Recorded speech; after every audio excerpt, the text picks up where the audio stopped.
Hello, sir. This is the original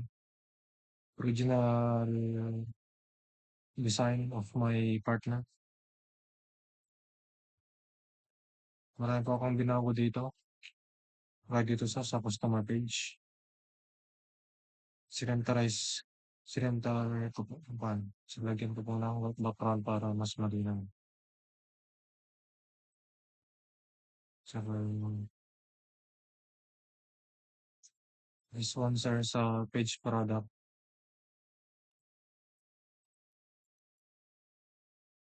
Medyo malaki yung pinagbago dito sa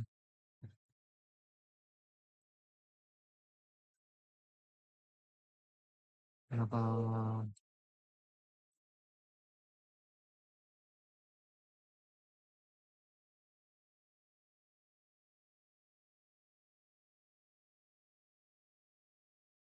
po sa palagay na po dito lahat ng mga parts and products para po mas organize. Yun po yung malaking pinagbago natin. And this part, sir, inayos ko lang po ng konti.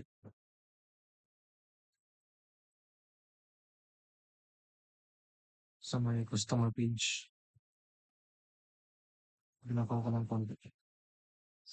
Nilagyan ko ng red background para malinis. Nilagyan ko po ng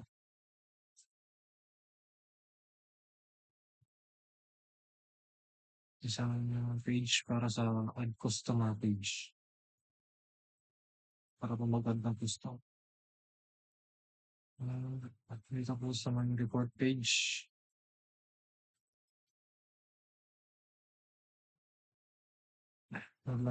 lagyan ko lang po ng back button para pupunta sa homepage. Ginawa ko pong white para malinaw po. Kasi dito po hindi ko siya this one, sir, sa login account. Wala po siyang register page kaya ginawa ko po siya ng register page. Ito po siya, register page.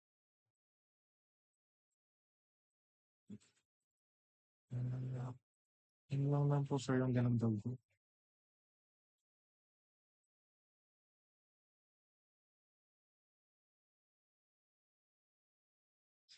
Ito po, sir, pala yung add customer. And this one, sir, pala is the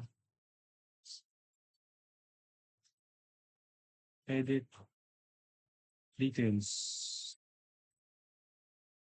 You can edit, sir. And this is the desktop preview. Create account. Tapos na siya mag-create ng account. Yung okay, ang back to login, then login. Yung punta dito sa parang homepage or dashboard. Sa home ko, dito po makita yung mission and vision. Back to dashboard, yung products, dito sa naka-organize na po lahat. Para po madali po yung paghahanap.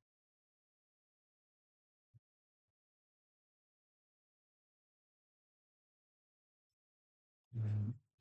So, wala ko masyadong ginagawa dito sa ito lang po, back button. Yan yung customers dito sa customer. Ayan, okay. Wala dito sa edit. Edit sa yan yung reports. So, sa yung reports niya.